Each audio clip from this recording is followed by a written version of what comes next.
Laptop कैसे इस्तेमाल करते हैं। इस वीडियो को शुरू करने के पहले एक डिस्क्लेमर सुन लीजिएगा। ये वीडियो खाली बिगिनर्स के लिए, यानी कि जिन्होंने लैपटॉप अभी अभी लिया और उनको लैपटॉप के बारे में कुछ भी पता नहीं है कि लैपटॉप का टच पैड कैसे इस्तेमाल किया जाता है, लैपटॉप की कीबोर्ड के ऊपर के बटन्स कैसे इस्तेमाल किए जाते हैं, कंट्रोल शिफ्ट बटन का क्या इस्तेमाल होता है, फंक्शन की को ड्यूअल मोड में कैसे इस्तेमाल किया जाता है, या फिर अगर लैपटॉप में कोई सॉफ्टवेयर हैंग होता है तो उसे टर्मिनेट हम कैसे करते हैं। ऐसी ढेर सारी चीज़ों का मैं पूरा नॉलेज देने वाला हूँ। प्रैक्टिकली मैं बताने वाला हूँ कि लैपटॉप को हम कैसे इस्तेमाल करेंगे।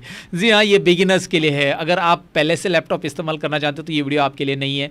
सीधी बात, आपका टाइम मैं वेस्ट नहीं करना चाहता हूँ, राइट। अगर जिनको पता नहीं है कि वे लैपटॉप कैसे इस्तेमाल करते तो वही ये वीडियो देखिए, और अगर आपको पता है तो आप उन लोगों के साथ शेयर करें जिनको बिल्कुल भी पता नहीं लैपटॉप के बारे में।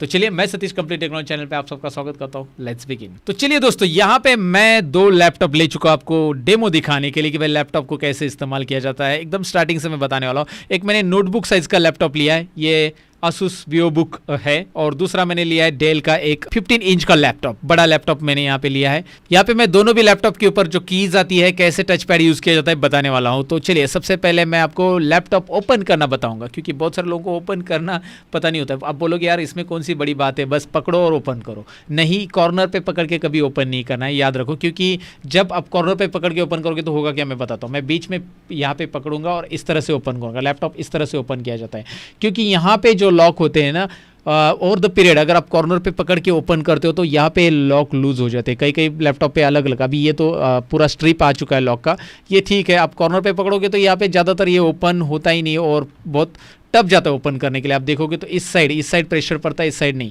तो इस साइड के लॉक जो होते हैं लूज हो जाते हैं यहाँ पे।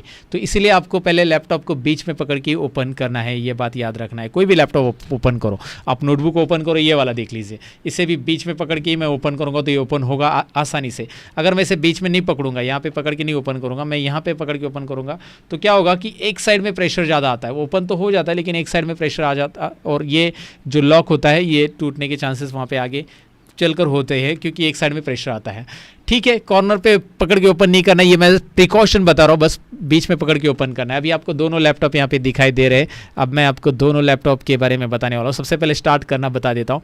स्टार्ट करने के लिए यहाँ पे स्टार्ट बटन रहता है। कई लैपटॉप में अलग अलग जगह पे पावर की रहती है, तो इसका पावर बटन यहाँ पे आपको दिखाई दे रहा है। मैं क्लोज का कैमरा करके बता देता हूँ। इसका पावर बटन आपको यहाँ पे दिखाई दे रहा है। मैं इसे स्टार्ट करता हूँ, जैसे मैं एक बार इसे प्रेस करता हूँ तो यहाँ पे ये डेल कंपनी का इसका लोगो आ रहा है, ये लोडिंग हो रहा है विंडोज़। ओके, यहाँ पे भी ये दिखाई दे रहा है। इसका पावर बटन यहाँ पे आपको दिखाई दे रहा है इस वाले Asus वाले लैपटॉप में। तो मैं इसे यहाँ से प्रेस करूँगा तो यहाँ पे एक लाइट भी दिखाई दे रही है। इस केस में यहाँ पे एलईडी नहीं है लेकिन इसमें है, तो ये Asus स्टार्ट हो रहा है।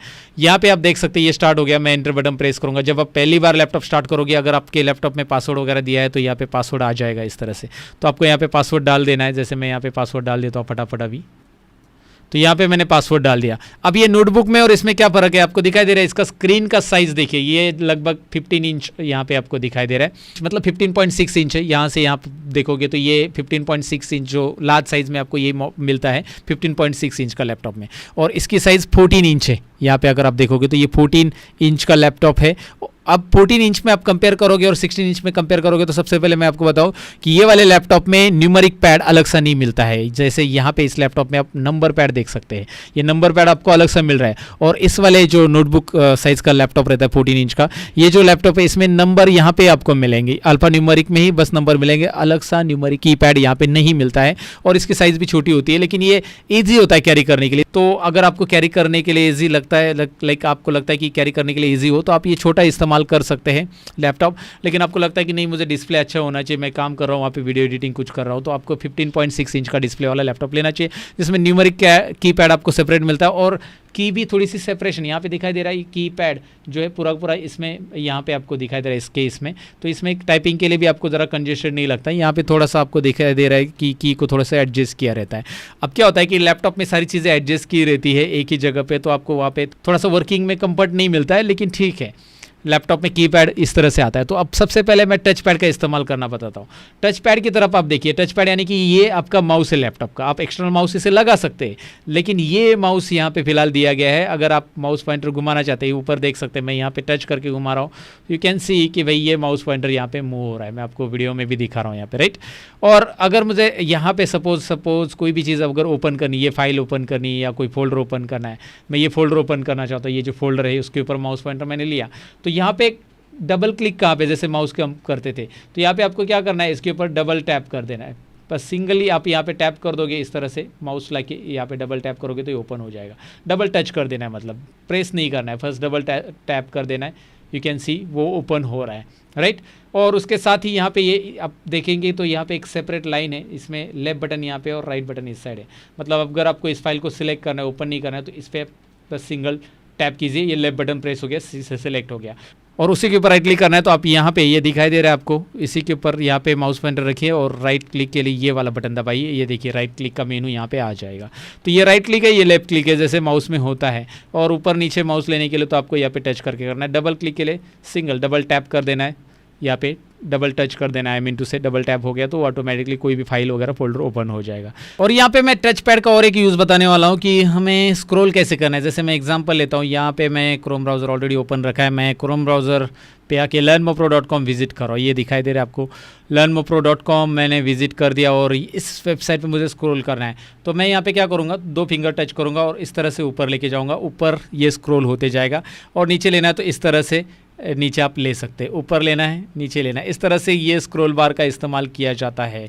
और 3 फिंगर टच से क्या होता है, 4 फिंगर टच से क्या होता है, इसके लिए एक स्पेशल वीडियो मैंने बनाया है, मतलब टच पैड का यूज़ कैसे करना है, यानी टच पैड पे हम अपनी उंगली का कैसे इस्तेमाल करते हैं, लैपटॉप में उंगली कैसे करते हैं, इसके लिए एक ऑलरेडी वीडियो मैंने बनाया, डिस्क्रिप्शन में मैंने लिंक दी, ऊपर आई बटन पे भी लिंक है, आप चेक कर सकते हैं दोस्तों। तो इस तरह से ये चीज़ें याद रखनी। टच पैड के बारे में मैंने आपको बताया, टच पैड यूज़ करना बहुत ही सिंपल है, आप पहली बार यूज़ करो तो डोंट वरी। हाँ, आप इस एक्सटर्नल माउस और कीबोर्ड भी लगा सकते हैं अगर आपको थोड़ा सा कंजेस्टेड लग रहा है टच पैड यूज़ करना, या फिर आप ड्राइंग करना चाहते हो तो उस टाइम पे टच पैड आपको प्रॉपर नहीं लग रहा है तो आप माउस एक्सटर्नल लगा सकते हैं, मैं दिखाऊंगा कैसे लगाना है, डोंट वरी। अभी हम कीबोर्ड की जानकारी लेते हैं। कीबोर्ड में यहाँ पे आपको क्वेरिटी फॉर्मेट में कीबोर्ड मिल रहा है, क्वेरिटी QWERTY, जो कि स्टैंडर्ड फॉर्मेट रहता है और सब जगह पे यही रहेगा। तो ये अल्फ़ाबेटिक कीज़ यहाँ पे मिल रही है। सबसे पहले कीबोर्ड की कीज़ आपको पता होनी चाहिए, इन्हें अल्फ़ाबेटिक कीज़ बोला जाता है। और आपको टाइपिंग करने के लिए यहाँ पे F और J के ऊपर उभरी हुई लाइन नज़र आ रही है। अगर आप ध्यान से देखोगे यहाँ पे एक उभरी हुई लाइन है, इसका मतलब क्या होता है, ये क्यों है, ये होम रो है बेसिकली। होम रो मतलब मिडल रो है ये। तो अगर आप फिंगर्स रखना चाहते हो जब टाइपिंग कर रहे हो तो F पे पहली फिंगर रहेगी, फर्स्ट फिंगर, और J पे भी फर्स्ट फिंगर रहेगी, अपनी जो पहली उंगली है यहाँ पे रहेगा। और उसके बाद DSA इस तरह से आप फिंगर रखोगे और यहाँ पे JKL और कॉलम पे फिंगर रखोगे। और आपका थंब जो है आपका स्पेस बार पे रहेगा। थंब कहाँ पे रहेगा, स्पेस बार पे। तो आप यहाँ पे ASDF इस तरह से टाइप करोगे, JKL डॉट, और आपको नीचे देखने की जरूरत नहीं पड़ेगी क्योंकि आपके फिंगर F और J पे ही ये आपको इस उभरी हुई लाइन से पता चल जाता है, ये आइडिया आ जाता है। और यही फिंगर आपको ऐसे ऊपर लेनी है टाइपिंग के लिए, यही फिंगर आपको नीचे लेनी है की पैड के ऊपर टाइपिंग करने के लिए। आपको याद रखना है, ये तरीका यूज़ करना है। F और J का जो उभरी हुई लाइन है उसका इस्तेमाल कर लेना है दोस्तों। तो चलो, हमने की पैड के बारे में जान लिया। अब यहाँ पे न्यूमेरिक की पैड तो आपको पता है, नंबर्स टाइप कर सकते हैं। यहाँ पे कुछ कीज़ है जिनको हम स्पेशल कीज़ बोलते हैं। पूरे कीज़ का जानकारी देता हूँ मैं आपको। ये अल्फ़ाबेटिक कीज़ हो गई, ये न्यूमेरिक कीज़ हो गई। यहाँ पे ये जो कीज़ आपको दिखाई दे रही है ना, ये स्पेशल कीज़ है। जैसे मुझे कभी फाइल सिलेक्ट करनी है, कोई भी कंप्यूटर के ऊपर सभी फाइल सिलेक्ट करनी है या उन्हें कॉपी करना है, तो सिलेक्ट करना है तो पहले कंट्रोल होल्ड करना पड़ेगा और A प्रेस करना पड़ेगा। तो जैसे मैं कंट्रोल A प्रेस करूंगा, आप स्क्रीन के ऊपर देखिए, अभी कंट्रोल A, ये पूरी फाइल यहाँ पे सिलेक्ट हो रही है, आप देख पाएंगे। या फिर आप कंट्रोल C करोगे तो कॉपी होता है, कंट्रोल V करोगे तो पेस्ट होगा। कंट्रोल के साथ ये शॉर्टकट कीज यूज़ की जाती है, इन्हें कॉम्बिनेशन शॉर्टकट की कहा जाता है। और ये स्पेशल कीज़ यहाँ पे दी गई है, याद रखिए। इसमें यहाँ पे और एक्स्ट्रा की मिलेगी जो कि कीबोर्ड के ऊपर नहीं होती, कंप्यूटर कीबोर्ड पे, याद रखिए। FN की है, FN फंक्शन की। अब इसका इस्तेमाल मैं आपको बताऊंगा, लेकिन ये स्पेशल कीज़ में FN एक अलग की आपको मिलती है जो कि कंप्यूटर के कीबोर्ड पे नहीं रहती है। इसका ये याद रख लेना दोस्तों। अब यहाँ पे आप देखोगे एरो कीज़ है। अगर आपको पेज पे ऊपर नीचे करना है, कोई पेज आपने ओपन किया है, कोई इंटरनेट ब्राउज़र ओपन किया है, उसमें कोई फाइल, मतलब आप कोई वेबसाइट सर्च करो, उसमें ऊपर नीचे जाना है तो आप इससे जा सकते हैं। ऊपर नीचे जाने के लिए, लेफ्ट राइट जाने के लिए आपको एरो कीज़ का इस्तेमाल करना है। इसे नेविगेशन कीज़ भी बोला जाता है। यहाँ पे अब यहाँ पे बढ़ते हैं, अल्फ़ा न्यूमेरिक कीज़ यहाँ पे है। ये अल्फ़ा न्यूमेरिक कीज़ इन्हें बोला जाता है। इसमें नंबर भी है। नंबर तो आपको यहाँ पे भी मिल रहे हैं कीबोर्ड में, कीपैड में, न्यूमेरिक की पैड पे, लेकिन यहाँ पे आपको फिर से नंबर मिल रहा है और एक्सक्लेमेटरी $# ये मिल रहा है। अगर मुझे यहाँ पे एक्सक्लेमेटरी साइन टाइप करना है या $, कुछ भी टाइप करना है, सपोज मैं आपको एग्जांपल ही दिखा देता हूँ ना। मैं यहाँ पे एक नोटपैड सॉफ्टवेयर स्टार्ट कर रहा हूँ। देखिए, नोटपैड सॉफ्टवेयर मैंने स्टार्ट किया, मैं आपको दिखा रहा हूँ कैसे स्टार्ट करना है, ये भी बता देता हूँ। तो आपको सबसे पहले माउस पॉइंटर लेके सर्च बॉक्स पे टैप कर देना है और सर्च बॉक्स में यहाँ पे आपको टाइप करना है नोटपैड। जैसे आप नोटपैड टाइप करोगे, ये आपको स्क्रीन पे दिखाई दे रहा है, नोटपैड आ चुका है, राइट। अब नोटपैड में मुझे टाइप करना है एक्सक्लेमेटरी, मैं टाइप कर रहा हूँ, ये एक्सक्लेमेटरी नहीं आ रहा है, देखिए, मतलब एक्सक्लेमेटरी नहीं आ रहा है, और ये ऊपर के @ वगैरह कुछ नहीं आ रहा है, 1 2 3 4 नंबर आ रहे हैं। ये मैं टाइप करूँगा तो यहाँ पे स्क्रीन पे आप देख सकते हैं नंबर आ रहे हैं। तो मैं क्या करूँगा, अभी यहाँ पे एक्सक्लेमेटरी टाइप करना है तो मैं शिफ्ट होल्ड करूँगा एक्सक्लेमेटरी। देखिए, शिफ्ट को प्रेस करके रख @ शिफ्ट को प्रेस करके रखिए है शिफ्ट $, शिफ्ट %, शिफ्ट, राइट। इस तरह से आप प्रेस कर सकते हैं ये सभी के सभी सिंबल्स। शिफ्ट के साथ इसका इस्तेमाल करना है, शिफ्ट के साथ जब आप प्रेस करोगे तो ऐसा होगा। अब कैप्स लॉक का क्या यूज़ है, जब आप कैप्स लॉक प्रेस करोगे तो यहाँ पे एक लाइट बर्न हो जाती है। इससे क्या होगा, जो भी आप टाइप करोगे वो सारा का सारा अल्फ़ाबेट कैपिटल में आ जाएगा। आप स्क्रीन के ऊपर देख सकते हैं, यहाँ पे सारे अल्फ़ाबेट कैपिटल आ रहे हैं। तो यहाँ पे आप देख सकते हैं कैपिटल आ रहे हैं। और अगर मैं कैप्स लॉक ये बंद कर देता हूँ, ये लाइट बंद होगी, तो यहाँ पे देखिए अभी स्मॉल आ रहे हैं। क्या बात है, राइट। ये याद रख लेना है, स्मॉल अल्फ़ाबेट और कैपिटल अल्फ़ाबेट। लेकिन आपको कोई एक ही अल्फ़ाबेट कैपिटल लिखना है, जैसे मेरा नाम है सतीश, तो एस कैपिटल लिखना है। तो मैं caps lock bar bar on और ऑफ नहीं करूँगा, ये ऑन और ऑफ नहीं करूँगा। ऑन रखूँगा तो पूरा कैपिटल आएगा, ऑफ रखूँगा तो पूरा स्मॉल आएगा। मैं शिफ्ट करके एस प्रेस करूँगा, ऑफ रखूँगा उसे, और शिफ्ट प्रेस करके रखूँगा, hold down shift while pressing S. Shift press करके रखो और एस प्रेस करो, SATISH। तो ये क्या होगा, बाकी के स्मॉल आएंगे और एस कैपिटल आ रहा है। तो पहला अल्फ़ाबेट अगर आपको कैपिटल टाइप करना है तो आपको करना है शिफ्ट को होल्ड, और ये अगर अल्फ़ाबेट ऊपर के टाइप करनी है तो शिफ्ट को होल्ड करना है, hold shift and type. Next यहाँ पे फंक्शन की तरफ बढ़ते हैं। फंक्शन की में F1, F2, F3, F4, F5, F6 ऐसे F12 तक है। F1 to F12 जो फंक्शन कीज़ है ये आप यूज़ कर सकते हैं अलग अलग चीज़ के लिए। जैसे एग्जांपल के लिए मैं आपको बता देता हूँ, F1 हेल्प के लिए होता है। अगर आपको विंडोज़ में या कोई सॉफ्टवेयर में हेल्प चाहिए तो F1 प्रेस करो, वो हेल्प डेस्क ओपन हो जाता है, डायरेक्टली आपको एक हेल्प स्क्रीन आ जाता है सामने, वो ओपन हो जाएगी कोई भी सॉफ्टवेयर के अंदर, वर्ड, एक्सेल, पावर पॉइंट। मैं एग्जांपल दिखा तो आपको, यहाँ पे एक वर्ड सॉफ्टवेयर ओपन करता हूँ, एग्जांपल के लिए मैं आपको बता रहा हूँ, क्योंकि आपको पता होना चाहिए कि भाई वर्ड ओपन करने के बाद हमें हेल्प कैसे मिलता है। तो F1 में प्रेस करता हूँ, जैसे मैं F1 प्रेस करूँगा, ये देखिए राइट साइड में क्या आ रहा है, हेल्प मेनू आ रहा है। तो F1 हेल्प के लिए होता है। वैसे ही F2 रीनेम के लिए होता है, मतलब इस फाइल का नाम मुझे रीनेम करना है, ओमकार, तो मैंने इसे माउस पॉइंटर लाया, इसके ऊपर टैप किया, सिलेक्ट किया उस फाइल को। अब मैं F2 बटन प्रेस करूंगा, F2 प्रेस करते ये देखिए रीनेम हो गया। ओमकार की जगह मैं इसका नाम ABC रखना चाहता हूँ, जो भी रखना चाहता हूँ। देखिए F2 बटन प्रेस करके आप रीनेम कर सकते हैं, और बहुत सारे यूज़ भी होते हैं F2 के अलग अलग, एक्सेल में अलग होता है, राइट। इसलिए मैं यहाँ पे बता रहा हूँ अभी फिलहाल। तो F1 F2 फाइल का नाम रीनेम करना है, तो F3 दिया है यहाँ पे, F4 दिया है, ऐसे बहुत सारे शॉर्टकट कीज़ है, लेकिन इनका अलग अलग इस्तेमाल है, अलग अलग स्पेशल सॉफ्टवेयर के अंदर इसका इस्तेमाल किया जाता है।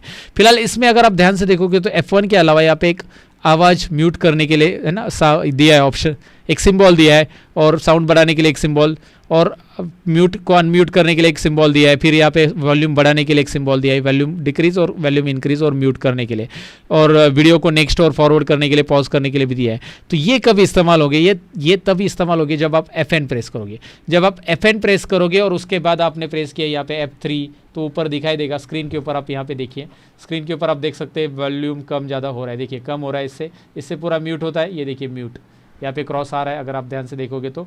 और यहाँ पे मैं इसे फिर से कम करता हूँ वॉल्यूम को, और वॉल्यूम कम ज़्यादा कम ज़्यादा कम ज़्यादा कम ज़्यादा यहाँ से आप कर सकते हैं, लेकिन FN आपको होल्ड करना है। तो याद रखना है FN का इस्तेमाल, मतलब ये फंक्शन कीज़ ड्यूअल कैसे यूज़ की जाती है, FN के साथ कैसे इस्तेमाल करना है फंक्शन कीज़ को, ये मैंने आपको बताया, राइट, क्लियर है। और यहाँ पे नंबर लॉक भी दिया है। नंबर लॉक अगर आप ऑन और ऑफ करते हो तो क्या होगा, अगर मैं यहाँ पे नोटपैड में फिर से नंबर टाइप करता हूँ, अभी देखिए नंबर टाइप नहीं हो रहा है, बिल्कुल भी टाइप नहीं हो रहा है नंबर, क्योंकि नंबर लॉक ऑफ है। अगर मैं नंबर लॉक ऑन करता हूँ, अगर मैं ऑन किया तो देखिए ये टाइप हो गया। कई सारे कीबोर्ड में यहाँ पे ऊपर भी लाइट दी रहती है, इसके ऊपर भी LED आती है, जैसे ये कैप्स लॉक के लिए आती है, तो यहाँ पे पता चलता है LED होता है वो। तो ये हो गया कीपैड के बारे में इंफॉर्मेशन। कीपैड में मैंने बताया कि क्या क्या चीज़ें होती है, लैपटॉप कैसे स्टार्ट करना, टच पैड क्या होता है, ये सारी चीज़ें हमने देख ली। अब मुझे एक्सटर्नल कीबोर्ड माउस अगर कनेक्ट करना है तो कैसे कनेक्ट करना है, चार्जर कैसे कनेक्ट करना है, बेसिक जानकारी मैं आपको देने वाला हूँ, वो पहले देख लो। वीडियो तो आगे चलते रहेगा दोस्तों, लेकिन अब तक वीडियो पसंद आया तो लाइक, शेयर और कमेंट जरूर कीजिए। और साथ ही में अगर आप इसी तरह की वीडियो देखना पसंद करते हो तो चैनल को सब्सक्राइब करके बेल आइकन पे जरूर क्लिक कीजिए, ताकि मेरे वीडियो की नोटिफिकेशन आपको टाइम पे मिले और आप कंप्यूटर में स्मार्ट बने। और कंप्यूटर में स्मार्ट बनने के लिए एक और इम्पॉर्टेंट इन्फॉर्मेशन मैं आपको देना चाहूँगा, वो ये है कि अगर आपको मेरा टीचिंग स्टाइल पसंद है, मैं जो भी पढ़ा रहा हूँ आपको समझ में आता है, तो एक बार आपको मेरा ऐप ज़रूर चेक करना चाहिए, लर्न मोर ऐप। डिस्क्रिप्शन में मैंने लिंक दी है, learnmopro.com वेबसाइट भी आप विजिट कर सकते हैं। दोनों एक दूसरे के साथ इंटरलिंक है। आप ऐप पे अकाउंट बनाओ, वेबसाइट पे अकाउंट बनाओ, दोनों पे भी आप लॉगिन करके कोर्सेज सीख सकते हैं। पावर पॉइंट और पब्लिशर कोर्स फ्री में है ISO सर्टिफिकेट के साथ। PDF फाइल्स, PDF बुक्स वहाँ पे आपको डाउनलोड के लिए फ्री में रखे गए। डेली कंप्यूटर नॉलेज चेक करने के लिए आपको एक टेस्ट वहाँ पे आती रहती है, आप मॉक टेस्ट अटेंड कर सकते हैं। और साथ ही में कुछ प्रीमियम कोर्सेस है जो कि काफ़ी एडवांस लेवल पे मैंने वहाँ पे रेडी किए हैं। वो कोर्सेज काफ़ी एडवांस है, ISO सर्टिफिकेट के साथ, लाइफ टाइम एक्सेस के साथ आपको मिलने वाले हैं। हर एक कोर्सेज के अंदर जाकर आप चेक कर सकते हैं कितने एडवांस लेवल पे उसके अंदर ट्यूटोरियल या चैप्टर मैंने ऐड किए हैं। तो अगर आप इंटरेस्टेड हो तो एक बार ऐप को ज़रूर चेक कीजिए। और कोई भी क्वेरी है तो ऐप के ऊपर कस्टमर सपोर्ट या कॉन्टैक्ट नंबर हमने रखा है आपके लिए, तो वो भी आप वहाँ पे कॉल कर सकते हैं हमें बिंदास। दोस्तों फिलहाल तो अपने टॉपिक की तरफ बढ़ते। तो चलिए दोस्तों, यहाँ पे अभी मैंने कीबोर्ड माउस रखा है, आप देख सकते हैं कीबोर्ड माउस यहाँ पे रखा है और ये USB कीबोर्ड माउस मुझे लगाना है, तो आप वैसे कनेक्ट कर सकते हैं, इसमें कोई प्रॉब्लम नहीं है। आपको बस यहाँ पे लैपटॉप के इस साइड में आना है, यहाँ पे देखना है USB पोर्ट दिए गए हैं। इसमें आप क्या करोगे, आपका USB कीबोर्ड माउस यहाँ पे लगाओगे। USB कीबोर्ड माउस आपको इस तरह से कनेक्ट कर देना है, जिसके जरिए आप डायरेक्टली एक्सटर्नल कीबोर्ड कनेक्ट करके भी काम कर सकते हैं अगर आपका इंटरनल कीबोर्ड काम नहीं कर रहा है। लेकिन इंटरनल कीबोर्ड काम नहीं करता है कब, मैं आपको बताता हूँ। जब उसमें मॉइस्चर पकड़ जाता है तो आपको क्या करना है कि लैपटॉप ऐसी जगह पे नहीं रखना है जहाँ पे मॉइस्चर पकड़े, मतलब लैपटॉप किचन के स्पेस से दूर रखिए, क्योंकि वहाँ पे तो आपको पता है मॉइस्चर पकड़ने के ज़्यादा चांसेस रहेंगे। तो लैपटॉप को आपको ज़रा एक बैग में वगैरह अच्छे से रखना है। जब आपका काम हो जाता है तो मॉइस्चर अगर पकड़ता है तो कीबोर्ड की कोई एक की लॉन्ग प्रेस रहती है और बीप आवाज़ आता रहता है। तो ये एक प्रिकॉशन आपको लेना है ज़रूर, नहीं तो आपको ऐसा एक्सटर्नल कीबोर्ड माउस लगाना पड़ेगा और इस पर काम करना पड़ेगा। जैसे यहाँ पे आप देख सकते हैं मैं इस पर काम करूँगा तो वो वही चलेगा एज इट इज़। माउस भी मैं ऐसे इस्तेमाल कर सकता हूँ। इसके लिए आप वायरलेस कीबोर्ड माउस लेंगे तो और बढ़िया रहेगा, आपको दो पिन लगाने की ज़रूरत नहीं रहेगी, वायर का भी टेंशन नहीं रहेगा, राइट। अब आपने USB तो देख लिया, USB में आप एक्सटर्नल कीबोर्ड माउस लगा सकते हैं, पेन ड्राइव लगा सकते हैं, जो चाहिए यहाँ पे लगा सकते हैं, मतलब USB डिवाइसेस लगा सकते हैं। उसके अलावा यहाँ पे तो आप माइक या फिर अपना हेडफोन इनपुट कर सकते हैं। वो तो बेसिक जानकारी, उसे मुझे बताने की ज़रूरत नहीं है कि माइक कैसे लगाना है या हेडफोन कैसे लगाना है, वो तो आप जानते होंगे क्योंकि मोबाइल पे लगाते वैसे ही ये 3.5 mm का जैक रहता है। अब मैं आपको ये वाली वायर बता रहा हूँ, ये है RJ45 कनेक्टर, इंटरनेट कनेक्टर। अगर आपको लैपटॉप को इंटरनेट वायर लगानी तो बहुत सारी बार तो लैपटॉप को वायर लगाने की ज़रूरत नहीं, क्योंकि वाईफाई इनबिल्ट रहता है, आप वाईफाई कनेक्ट कर सकते हैं, राइट। वाईफाई कैसे कनेक्ट करना है वो आपको दिखाऊंगा, मैंने कनेक्ट करके रखा है ऑलरेडी। लेकिन मैं आपको यहाँ पे बता रहा हूँ कि केबल कैसे लगाना है। ये देखिए, केबल आपको इस तरह से लगा देनी है। अगर इसको आपको निकालना है तो यहाँ पे एक नॉच रहता है नीचे, उसे प्रेस कर देना है, बस प्रेस कर, निकालते समय प्रेस करना है, लगाते समय आपको कोई प्रेस करने की ज़रूरत नहीं है। आप बस इस केबल को यहाँ पे लगाओगे, RJ45 कनेक्टर में, नेटवर्क कार्ड में यहाँ पे लग जाएगी। इसे प्रेस कीजिएगा, यहाँ पे प्रेस करके इस तरह से निकालो, खींचो बाहर खींचते समय। तो आपके लैपटॉप में ऑलरेडी वाईफाई इनबिल्ट प्रॉपर्ली चल रहा है तो आपको केबल लगाने की जरूरत नहीं है। लेकिन यहाँ पे एक पिन और दी है HDMI, तो यहाँ पे आप HDMI आउटपुट लगा सकते हैं, जो कि आपका प्रोजेक्टर हो सकता है, आपका दूसरा मॉनिटर होता है। तो वो भी कैसे लगाना है मैं अभी आपको एक लगा के दिखाता हूँ मेरा मॉनिटर। तो अभी ये वाली जो HDMI पिन है उसको दिखाने के लिए मैंने एक मॉनिटर अरेंज किया है और HDMI पिन में ये HDMI मॉनिटर के HDMI में लगा रहा हूँ। मॉनिटर को मैंने पावर भी देके रखा है और मैं HDMI अगर यहाँ पे लगाऊंगा, मैं आपको दिखाता हूँ, यहाँ पे HDMI में पूरा लगा देता हूँ इस तरह से। तो इसका जो डिस्प्ले है उसका क्लोन डिस्प्ले आपको यहाँ पे मिल जाएगा। चलो खुल जा सिम। ओके, चालू हो रहा है। यहाँ पे आप देख सकते हैं इसका जो डिस्प्ले, क्लोन डिस्प्ले आपको एक साथ वहाँ पे मिल जाएगा। तो अभी आप देख सकते हैं यहाँ पे वो डिस्प्ले आ चुका है, क्लोन डिस्प्ले। अगर मैं माउस यहाँ पे घुमाऊंगा तो दोनों जगह पे माउस, ये देखिए दोनों जगह पे आप क्लोन कर सकते हैं। प्रोजेक्टर वगैरह के लिए आप इस तरह से लगा सकते हैं। और इसके ऊपर ऑप्शंस भी है आपको कि भाई इसको क्लोन रखना है या अलग से स्क्रीन रखनी है दूसरे डिस्प्ले पे, तो वो कैसे रख सकते हैं। उसके लिए आपको FN और F8 प्रेस करना रहता है, FN और F8 जब आप प्रेस करते हो तो यहाँ पे ऑप्शन आता है कि भाई डुप्लीकेट रखना है। देखिए स्क्रीन के ऊपर देखिए, duplicate, PC screen only, extend और सेकेंड स्क्रीन ओनली। तो मैं PC स्क्रीन ओनली रखूँगा तो बस यही लैपटॉप की स्क्रीन दिखाई देगी, ये वाली नहीं दिखाई देगी। मैं आपको एग्जांपल के लिए दिखा देता हूँ। अभी आप देखेंगे कि इसकी स्क्रीन दिखाई दे रही है, यहाँ पे जो स्क्रीन है बंद हो गई है। मैंने HDMI केबल लगाई है फिर भी बंद है क्योंकि मैंने PC स्क्रीन रखी है। डुप्लीकेट करूँगा, मैं डुप्लीकेट कर रहा हूँ, यहाँ पे देखिए मैंने अभी डुप्लीकेट रखा, इसका और इसका डुप्लीकेट हो गया। मैं एक्सटेंड रखूँगा तो क्या होगा, एक्सटेंड मतलब दोनों मॉनिटर पे अलग अलग काम। अगर आपको दोनों है ना लैपटॉप और मॉनिटर पे अलग अलग काम करना है तो ये देखिए यहाँ पे एक अलग सा डेस्कटॉप आपको मिल रहा है। और माउस पॉइंटर यहाँ पे राइट में लेके आइए, और ये देखिए राइट में लेके आएंगे तो यहाँ पे माउस पॉइंटर आ रहा है, यहाँ पे नहीं आ रहा है। और यहाँ पे कुछ अलग है, मैं ओपन करके भी दिखा रहा हूँ। तो यहाँ पे मैं कुछ अलग ओपन करना चाहता हूँ, यहाँ पे मैं स्टार्ट पे टैप करके दिखाता हूँ। ये देखिए यहाँ पे अलग हो रहा है, यहाँ पे कुछ अलग हो रहा है। तो यहाँ पे स्टार्ट मेनू ओपन है लेकिन यहाँ पे वो नहीं है, राइट। इस तरह से ये दो अलग अलग स्क्रीन हो सकती है। तो देखिए लेफ्ट में अगर आप माउस पॉइंटर पूरा लेके आते हो तो इस स्क्रीन पे आओगे और राइट में माउस पॉइंटर लेके जाओगे तो इस तरफ माउस पॉइंटर आ गया। देखिए ना, आप अगर ध्यान से देखोगे तो माउस पॉइंटर यहाँ से इधर आ रहा है, यहाँ से इधर आ रहा है, राइट। तो एक साथ दो स्क्रीन आप लगा सकते हैं, F9 और F8 बटन। मेरे केस में F8 है, कई सारे लैपटॉप में अलग यहाँ पे दिया रहता है। अगर आप ध्यान से देखोगे तो ये आपको डिस्प्ले स्विच करने के लिए है भाई। तो आप एक्सटेंड या सेकेंड स्क्रीन ओनली, मतलब खाली मॉनिटर पे दिखाना है, प्रोजेक्टर पे दिखाना है, तो आप ये वाली स्क्रीन रख सकते हैं। डुप्लीकेट रखना है तो दोनों जगह पे आ जाएगा, दोनों जगह पे सेम डुप्लीकेट आएगा। जब आप कुछ पढ़ा रहे हो तो आपको इस तरह से HDMI पिन लगा के आप पढ़ा सकते हो प्रोजेक्टर के ऊपर वगैरह। तो आपको एक्सटर्नल कीबोर्ड माउस लगाना पता चला, आपको लैन कार्ड केबल लगाना पता चला, आपको HDMI केबल यानी एक्सटर्नल केबल कैसे, एक्सटर्नल मॉनिटर हम इसे लगा सकते हैं, डुप्लीकेट कैसे बना सकते हैं, ये भी मैंने आपको बता दिया। तो उसके बाद अभी मैं आपको दिखाने वाला हूँ, यहाँ पे चार्जर की पिन आती है और उसे आपको लगाना बहुत ही आसान है, कोई प्रॉब्लम नहीं है। लेकिन लगाते समय ध्यान रखिए कि ये टेढ़ा वड़ा करके मत लगाइए या खींचिए मत, क्योंकि इसके अंदर एक छोटी सी नीडल रहती है। अगर आप देख पाएंगे तो यहाँ पे जूम में, तो नीडल कभी कभी क्रॉस हो सकती है अगर आपने प्रॉपर ध्यान से नहीं लगाया तो। इसीलिए इसे प्रॉपर लगाइए और प्रॉपर निकालिए जब भी आप लगा रहे हो या निकाल रहे हो। ये तो नीडल टेढ़ी हो गई भाई तो गड़बड़ हो जाएगा, राइट। इसीलिए याद रखिए ये पिन यहाँ पे लगेगी। ये चार्जर है, मतलब आपका जो बैटरी है वो 3-4 घंटा चलता है, बैकअप देता है। उसके बाद फिर से आपको चार्जिंग करने की ज़रूरत पड़ सकती है, तो ये चार्जिंग आप लगा के इस तरह से लगा सकते हैं। वो कोई बड़ी बात नहीं है, चार्जिंग तो आप लगा पाओगे, लेकिन इन्फॉर्मेशन मुझे देनी थी वो मैंने दे दी। इस तरफ आते हैं और इस तरफ कुछ और चीज़ें, जैसे कि आप यहाँ पे देखोगे, यहाँ पे आपको USB मिल रहा है, लेकिन यहाँ पे मेमोरी कार्ड स्लॉट भी है। ये मेमोरी कार्ड दिखाई दे रहा है, इस तरह का memory card, SD memory card आप यहाँ पे लगा सकते हैं। माइक्रो मेमोरी कार्ड यहाँ पे नहीं लगेगा, SD मेमोरी कार्ड के लिए स्लॉट दिया गया है। मैं इस पर ये लगा के दिखा रहा हूँ, ये देखिए यहाँ पे।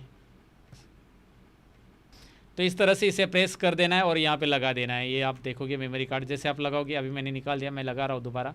जैसे मैं मेमोरी कार्ड लगाऊंगा, लैपटॉप में ये मेमोरी कार्ड तुरंत ओपन हो जाएगा। आप देखेंगे कि इस मेमोरी कार्ड में जो फोल्डर है वो यहाँ पे आपको दिखाई दे रहा है, राइट। यहाँ पे ओपन हो जाते हैं, आपको ओपन करने की ज़रूरत नहीं। मेमोरी कार्ड, पेन ड्राइव आप जैसे भी लगाते हो लैपटॉप में पॉपअप हो जाता है। और लैपटॉप में वाईफाई कैसे कनेक्ट करना है ये मैंने बोला था, आपको दिखाता हूँ। वाईफाई के लिए आपको माउस पॉइंटर यहाँ पे लेके आना है। ऑलरेडी मेरा वाईफाई कनेक्टेड है, ये देख सकते हैं आप। यहाँ पे मैं टैप करूँगा तो ये वाईफाई यहाँ पे कनेक्टेड है। यहाँ पे वाईफाई के नाम आते हैं आपके एरिया में जितने वाईफाई आपका जो भी है, तो यहाँ पे क्लिक करके आपको पासवर्ड डाल देना है बस। यहाँ पे मैंने ऑलरेडी कनेक्ट करके रखा है, ये देखिए learn more pro YouTube channel करके ये कनेक्टेड है, सिक्योर कनेक्शन, राइट। ऐसे आपको यहाँ पे ढेर सारे और वाईफाई आपके मिलेंगे जिसका पासवर्ड आपके पास है, वो कनेक्ट आप कर सकते हैं। आपको इंटरनेट की केबल लगाने की ज़रूरत नहीं है। तो ये जानकारी आपको होनी चाहिए दोस्तों। अब अगर आपका कोई सॉफ्टवेयर आप ऑपरेट कर रहे हो और वो हैंग हो गया, जैसे एग्जांपल ले लो कि यही सॉफ्टवेयर नोटपैड का यही हैंग हो गया, तो मुझे इसे क्या करना है, टर्मिनेट। अभी कुछ हो ही नहीं रहा है क्लिक, तो टर्मिनेट करने के लिए आपको क्या करना है, कंट्रोल अल्ट और डिलीट बटन दबा देना है। ये बहुत सारे लोगों को नहीं पता होता है कि कंट्रोल अल्ट और डिलीट के कॉम्बिनेशन से हमारा टास्क मैनेजर ओपन हो जाता है सिस्टम का। टास्क मैनेजर कुछ भी है, हैंग हो गया, कुछ भी हो गया कोई सॉफ्टवेयर, तो टास्क मैनेजर में जाकर उस सॉफ्टवेयर को टर्मिनेट आप कर सकते हैं। जैसे ये सॉफ्टवेयर यहाँ पे आपको दिख रहा है, नोटपैड चालू है, क्रोम चालू है, तो ये नोटपैड को मुझे बंद करना है, तो नोटपैड को सिलेक्ट मैं करूँगा, मतलब इसके ऊपर टैप करूँगा और मैं एंड टास्क पे टैप कर दूंगा, तो ये डायरेक्टली बंद हो जाएगा। अगर यहाँ पे वो हैंग भी हो गया तो भी वो बंद हो जाएगा। आप डायरेक्टली एंड टास्क कर सकते हैं कोई भी सॉफ्टवेयर को, एंड टास्क।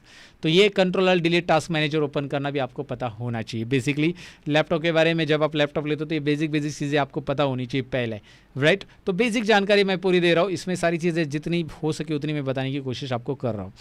नेक्स्ट, अगर आप लैपटॉप में कोई फाइल डिलीट करना चाहते हो तो आप बेशक डिलीट कर सकते हैं, लेकिन उससे आप डिलीट करोगे तो वो रिसाइकल बिन में टेम्पररी बेसिस पे जाती है। मतलब जैसे ये न्यू डॉक्यूमेंट टेक्स्ट दिखाई दे रहा है, न्यू टेक्स्ट डॉक्यूमेंट है, तो ये वाली फाइल मैं डिलीट करना चाहता हूँ तो मैं इसे सिलेक्ट करूँगा, मतलब एक टैप करूँगा और डिलीट बटन कीबोर्ड पे प्रेस करूँगा, ये डिलीट हो गई यहाँ से। लेकिन आप उसे दोबारा ले सकते हैं रिसाइकल बिन से। ये रिसाइकल बिन ओपन करना है आपको, और रिसाइकल बिन में आपको यहाँ पर मिलेगा ये रहा न्यू टेक्स्ट डॉक्यूमेंट, ये रहा न्यू टेक्स्ट डॉक्यूमेंट को सिलेक्ट करना है आपको यहाँ पे। और सिलेक्ट करने के बाद ऊपर ऑप्शन देख सकते हैं आप, रिस्टोर द सिलेक्टेड आइटम्स, ये वाला रिस्टोर द सिलेक्टेड आइटम पे टैप कीजिए, काम हो जाएगा आपका दोस्तों। ये फाइल दोबारा यहाँ पे आ जाएगी, ये देखिए।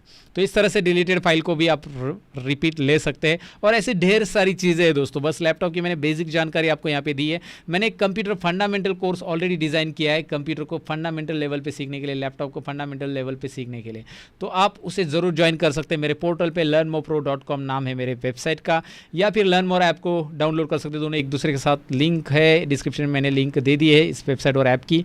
और यहाँ पे कोर्सेस आप चेक कर सकते हैं। कंप्यूटर फंडामेंटल का पूरा कोर्स है, कंप्यूटर हार्डवेयर का कोर्स है और ढेर सारे कोर्सेज है जो कि आपको एक्सपर्ट बना सकते हैं। अगर आपको लगता है कि मेरा टीचिंग स्टाइल आपको पसंद है, मैं जो भी चीज़ें आपको पढ़ा रहा हूँ वो समझ में आ रही है, तो एक बार मेरे कोर्सेज को जरूर चेक कीजिए। ISO सर्टिफाइड कोर्सेस है, घर बैठे बैठे सीख सकते हैं, ISO सर्टिफिकेट ले सकते हैं और मास्टर बन सकते हैं कंप्यूटर के अंदर। पूरे एडवांस लेवल पे कोर्सेस है। अगर आप कोई भी कोर्सेज पे टैप करते हो तो उस कोर्सेज के अंदर क्या क्या कंटेंट पढ़ने आपको मिलेंगे, ये सारी चीज़ें आपको यहाँ पे पता चल जाएगी दोस्तों। तो दोस्तों ये थी लैपटॉप की बेसिक जानकारी। और अगर आपको ये वीडियो पसंद आए तो लाइक शेयर और कमेंट जरूर कीजिएगा। साथ ही में हमारे जितने भी चैनल है उनकी लिंक डिस्क्रिप्शन में दिए, जरूर चेक करना है। और कंप्यूटर में एक्सपर्ट बनना है तो हमारे और वीडियोज़ आप देख सकते हैं, चैनल के ऊपर अवेलेबल है। और हमारे लर्न मोर ऐप और learnmorepro.com वेबसाइट को जरूर विजिट कीजिएगा। बस इतना ही कहूँगा इस वीडियो में। मिलते हैं अगली वीडियो के अंदर, तब तक के लिए अपना ख्याल रखिएगा। Bye bye.